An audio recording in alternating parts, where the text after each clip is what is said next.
Hebrew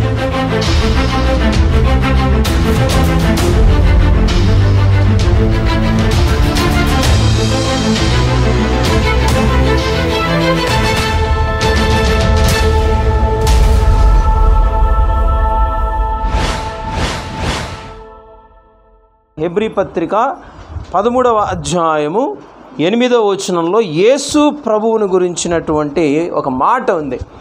ఆయన అంట నిన్న నేడు ఒకటే రీతిగా ఉన్నాడు అనేటువంటి మాట మనం చూస్తున్నాం. అంటే నిన్న అనగా గత ఏడాది, నేడు అనగా ఈ ఏడాది ఒక్కటే రీతిగా ఉన్నాడు అనే మాట చూస్తున్నాం. ప్రియ దేవుని బిడ్డలారా, పోయిన సంవత్సరంలో ఒక రకంగా, ఈ సంవత్సరంలో అలా కాదు ఇలా అని ఆయన మారే దేవుడు కాదు అనేది మనం చూస్తున్నాం.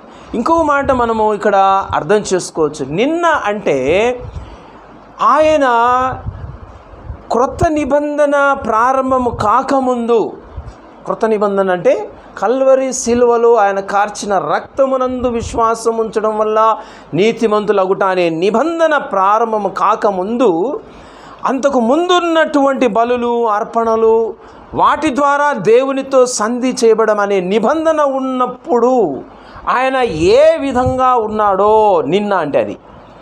నేడు అంటే ఆయన వచ్చి బలి అయిన తరువాత, ఆయన ఆరోహణుడై వెళ్ళిపోయిన తర్వాత నేడు అలాగే ఉన్నాడు, ఒక్కటే రీతిగా ఎప్పుడూ ఉంటాడు అనే మాట మనము ఇక్కడ చూస్తున్నాం. ప్రియమైన దేవుని బిడ్డలారా, ఆయన మారే దేవుడు కాదు. నో నేను ఇలా చేయడం కరెక్ట్ కాదు, లాస్ట్ ఇయర్ ఇలా ప్రవర్తించడం కరెక్ట్ కాదు, కొంచెం మార్చుకుందాము ఈ సంవత్సరం అనే దేవుడు కాదు ఆయన.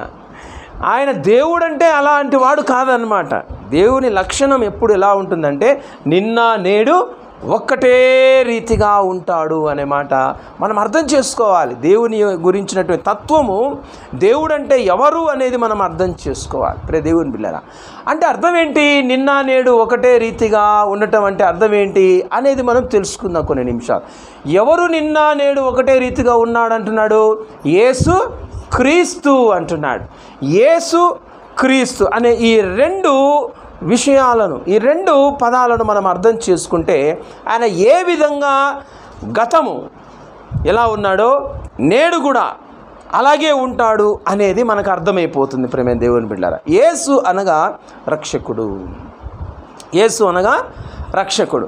ఆయన నిన్న అంటే గతములో రక్షకుడుగా ఏమేం చేశాడు, ఎలా ఉన్నాడో నీ పట్ల, నా పట్ల, భూమి మీద ఉన్న సార్వత్రిక సంఘం అంతటి పట్ల, అలాగే ఆయనను నమ్మనటువంటి వారి ఎడల ఎలా ఉన్నాడో అలాగే ఈ సంవత్సరంలో కూడా ఉంటాడు.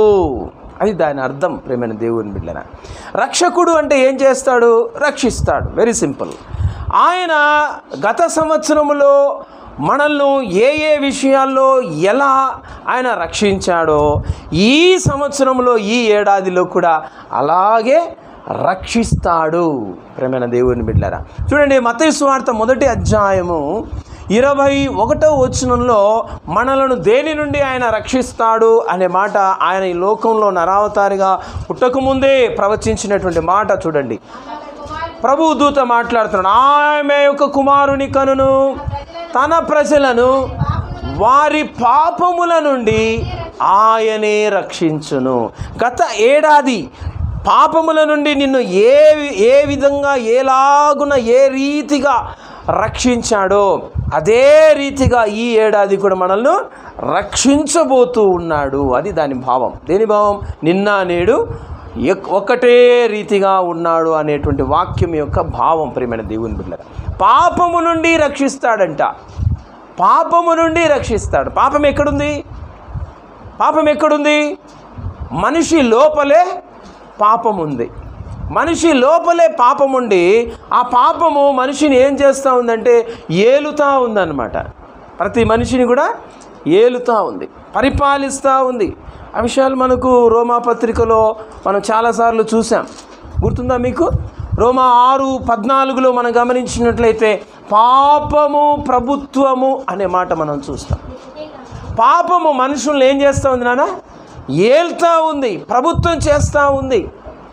ఏ పాపమైనా తీసుకోండి.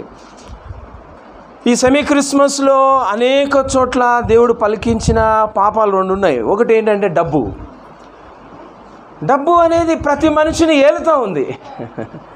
పరిశుద్ధ గ్రంథంలో యేసయ్య ఏం చెప్పాడంటే, మీకు ఉంటే 2 యజమానులు ఉండాలి, ఒకరు నేనైనా ఉండాలి, ఇంకొకరు ధనమైనా ఉండాలి అని చెప్పాడు ఆయన. అంటే ఇక్కడ యజమానుడు అంటే అర్థం ఏంటి? ప్రియమైన దేవుని బిడ్డలారా, మనలను తన యొక్క కంట్రోల్లో ఉంచుకునేవాడిని ఏమంటాం మనము?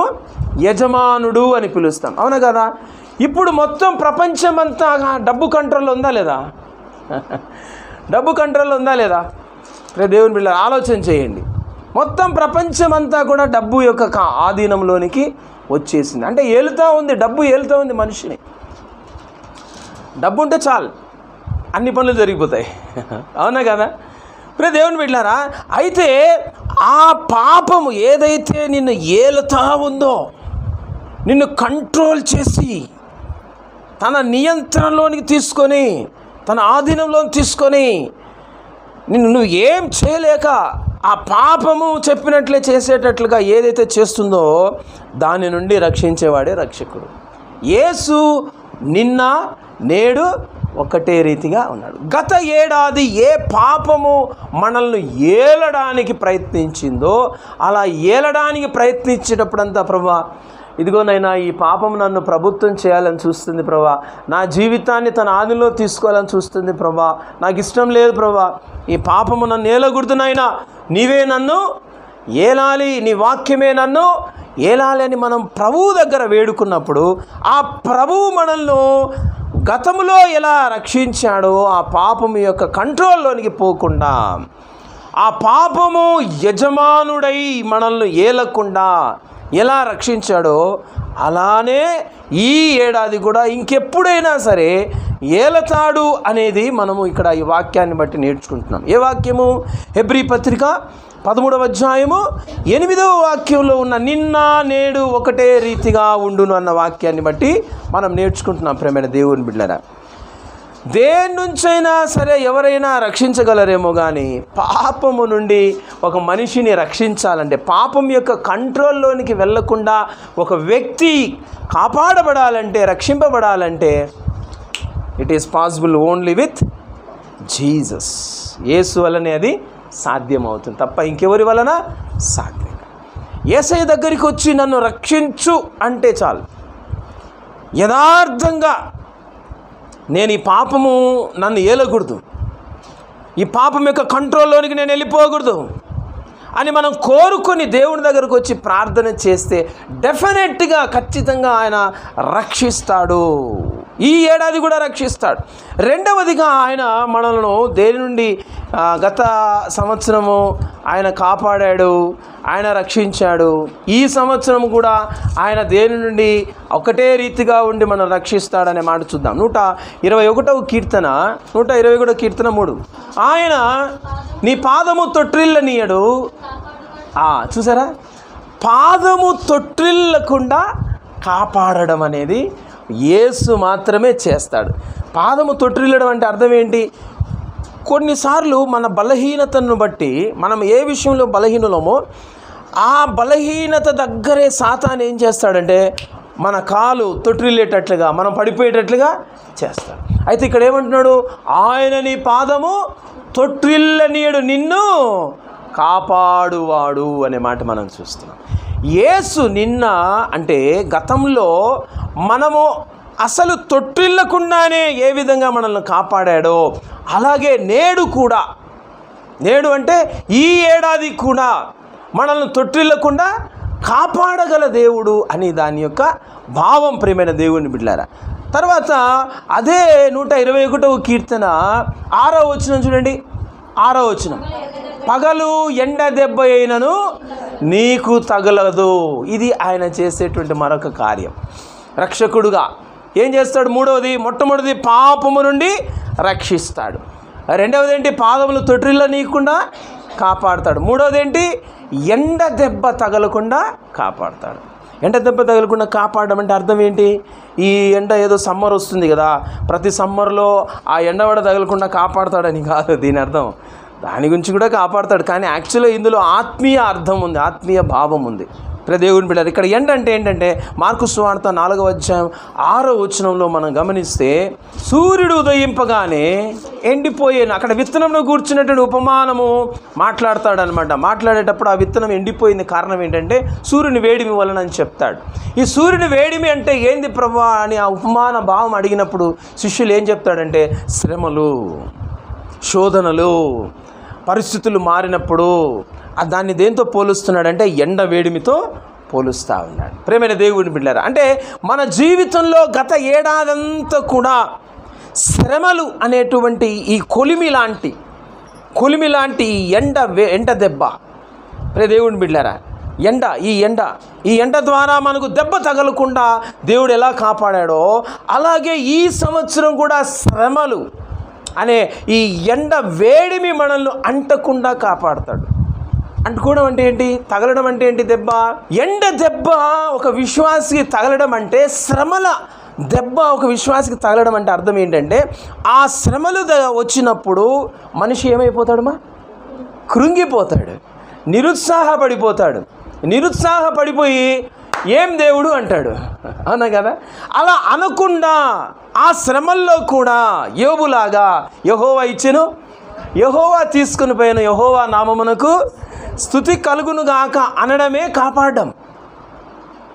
మన విశ్వాసం మనకు సన్నగిల్లకుండా, విశ్వాసంలో మనం బలహీనులం కాకుండా, విశ్వాసంలో మనము తొట్టిల్లకుండా, ఆ శ్రమలు వచ్చినప్పుడు, ఆ హింసలు వచ్చినప్పుడు చాలా వేడండి, అది తట్టుకోలేము. అది అగ్ని వంటి మహాశ్రమలు అంటాడు పేతురు పత్రికలో కదా. శ్రమ కాదు, మహాశ్రమ అంటాడు. దేవుని బిడ్డలారా, ఇలాంటి అగ్ని లాంటి శ్రమలు మనకు గత ఏడాదిలో వచ్చాయా రాలేదా? వచ్చాయి. అయినా సరే మనం నిలబడి సాక్ష్యం చెప్పామా లేదా? దేవుడు గత ఏడాదంతా నాకు తోడుగా ఉన్నాడు అని సాక్ష్యం చెప్పాము. ఎలా చెప్పాము మనం ఆ సాక్ష్యం అంటే, దేవుడు మనల్ని ఏం చేశాడు? ఆ శ్రమల కొలిమిలో మన విశ్వాసము కాలిపోకుండా కాపాడినాడు. యేసు అంటే అర్థం ఏంటంటే కాపాడేవాడు. యేసు అంటే అర్థం ఏంటంటే రక్షించేవాడు. షడ్రక్ మెషక్ అబేద్నెగోలు అగ్నిగుండంలో తిరుగుతున్నారు, కానీ వారు కాలిపోయారా? కాలిపోలేదు. అలాగే మనము శ్రమలనే అగ్నిగుండంలో, ఎండ వేడిమిలో మనం గత ఏడాదంతా తిరిగినాము. భయాందోళన, భీకరమైనటువంటి పరిస్థితి ఎదురైంది. అయినా సరే దేవుణ్ణి వదిలిపెట్టలేదు, దేవుని స్తుతిస్తూనే ఉన్నాం, దేవుని కీర్తిస్తూనే ఉన్నాం. ఏడుపు వస్తే ఆ దేవుని దగ్గరే ఏడ్చాం. నువ్వే కాపాడాల ప్రభువా అని కోరుకున్నాం. బెంబేలెత్తిపోయి, కంగారు పడిపోయి, అటు ఇటు పక్కదో మనము తక్కువలేదు. కారణం ఏంటంటే మనల్ని ఎవరు కాపాడారు? ఆ శ్రమల కొలిమిలో, ఆ శ్రమలనే ఆ ఎండ దెబ్బ మన మీద పడకుండా దేవుడు కాపాడాడు. ఈ సంవత్సరం కాపాడా అంటే ఈ సంవత్సరం కూడా మేము అగ్నిగుండంలో తిరగాలనుకుంటున్నాడా దేవుడు అంటే?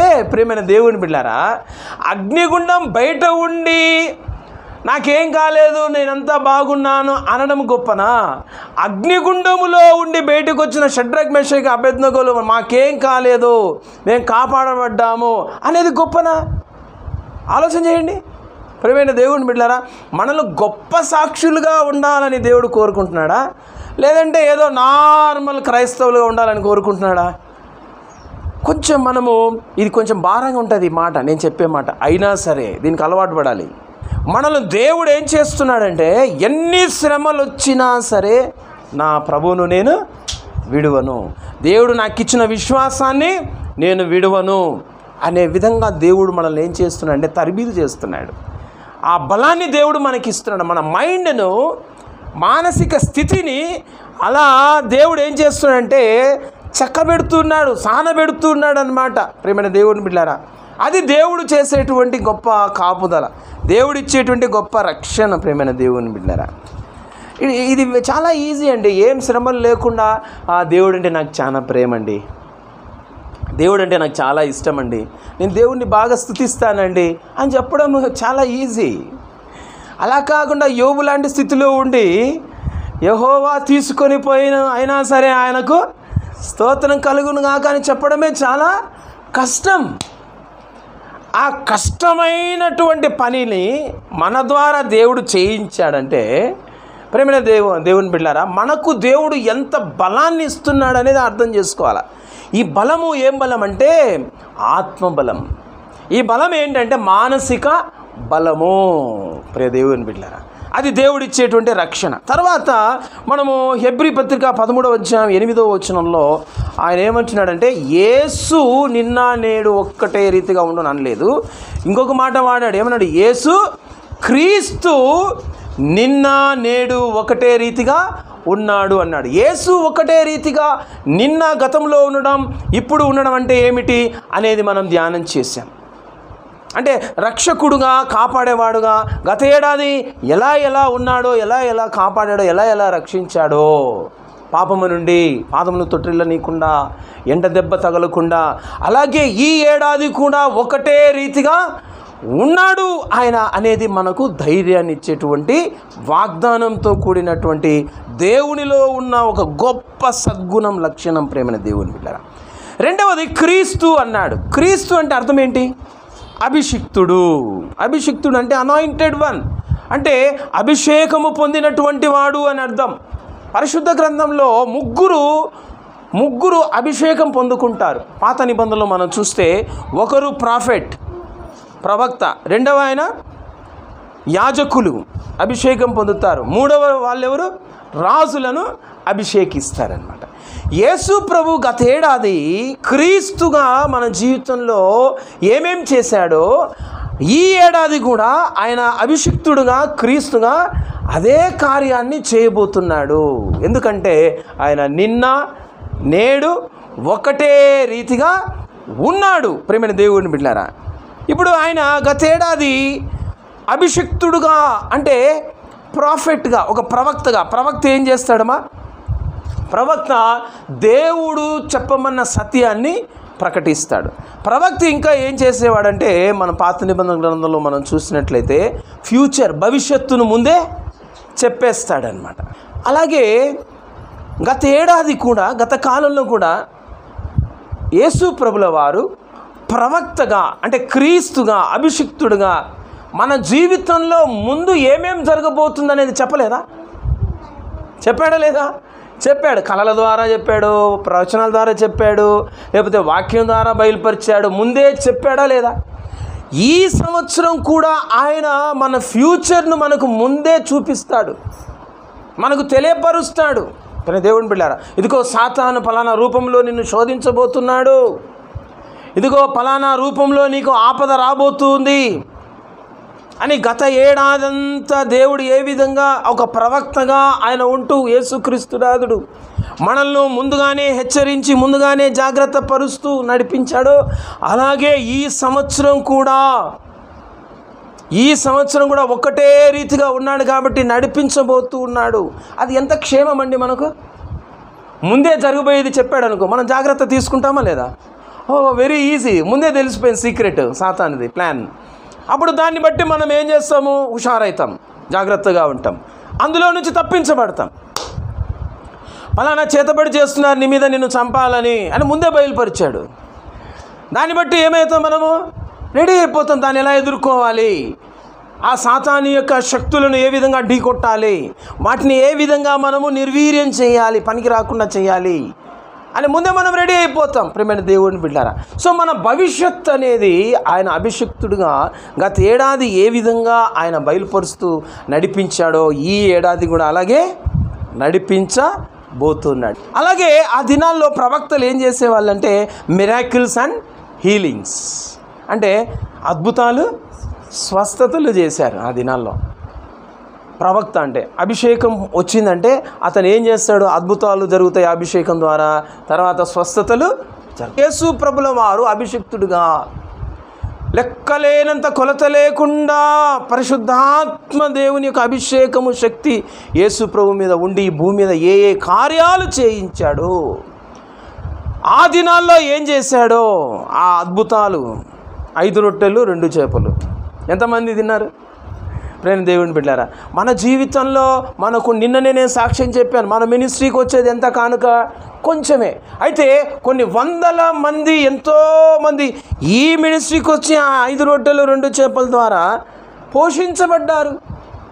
ఆత్మీయ పోషణ, శారీరక పోషణ అవసరాలు తీర్చబడ్డాయి.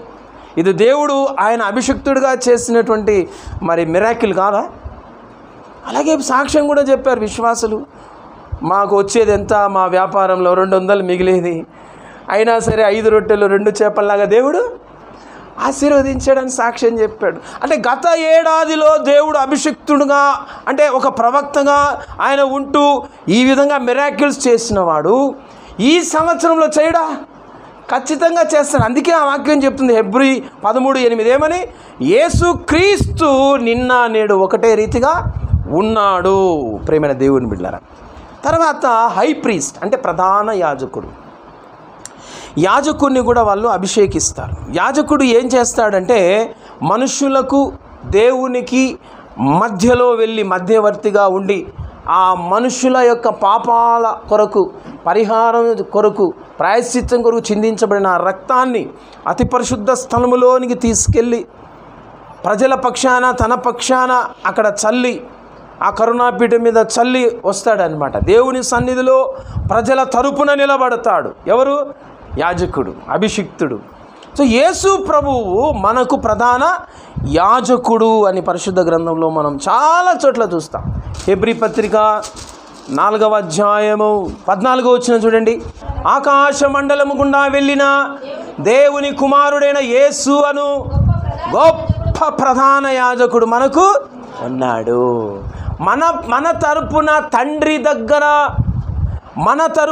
తండ్రి దగ్గర మొరపెట్టడానికి మనకు ఎవరున్నారు?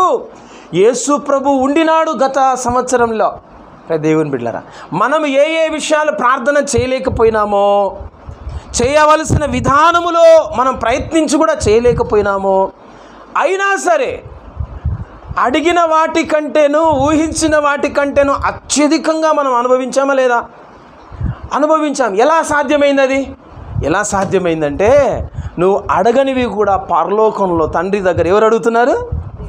యేసు ప్రభువు నీ పక్షాన అభిషిక్తుడుగా, ప్రధాన యాజకుడుగా అక్కడ ఆయన ప్రార్థనలు, విజ్ఞాపనలు చేశాడు. ఆ క్రీస్తు నిన్న నేడు ఒక్కటే రీతిగా ఉన్నాడు. ఈ ఏడాది కూడా నీ పక్షాన విజ్ఞాపన చేస్తాడు. ధైర్యంగా ఉండాలి మనం, ప్రేమైన దేవుని బిడ్డలారా.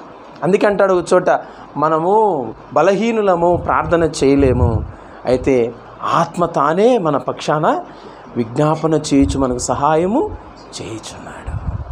చాలాసార్లు మనము ప్రార్థన చేస్తాం, కొన్ని అడగాల్సిన రీతిలో అడగం, అయినా సరే అవన్నీ దేవుని నుండి వచ్చేస్తూ ఉంటాయి, మనం పొందుకుంటూ ఉంటాం. కారణం ఏంటో తెలుసా? నువ్వు అడగలేకపోయినా నీ తరపున పైన తండ్రి దగ్గర ఎవరు ప్రార్థన చేస్తున్నారు?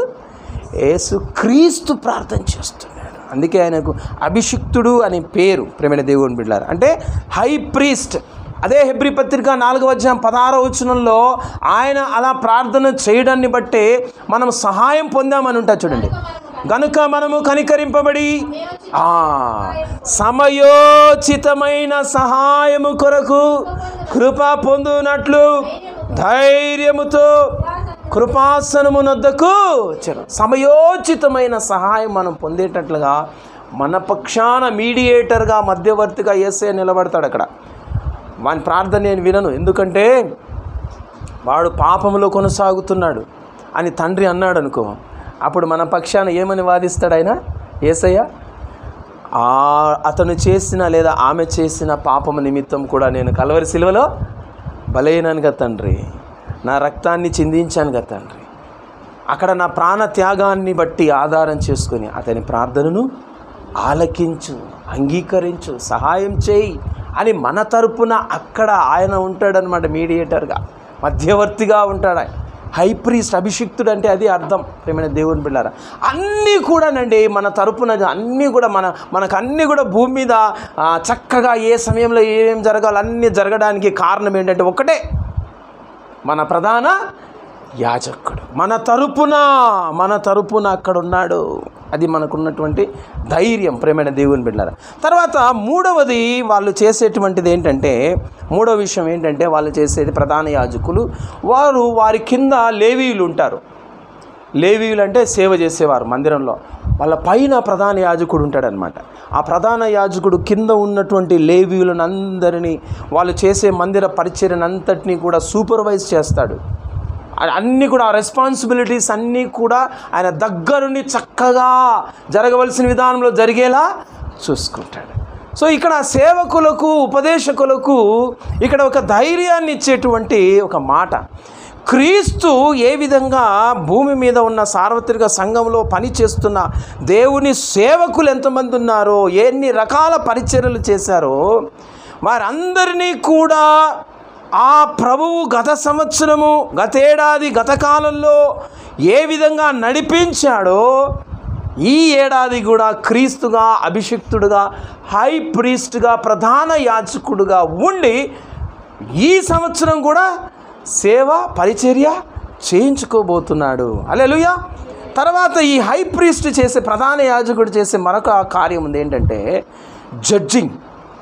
జడ్జింగ్ అంటే మరి తీర్పు అన్నమాట. తీర్పును గురించినటువంటి విషయమే. చూడండి, సంఖ్యాకాండం 27వ అధ్యాయము 21వ వచనం చూడండి దయచేసి.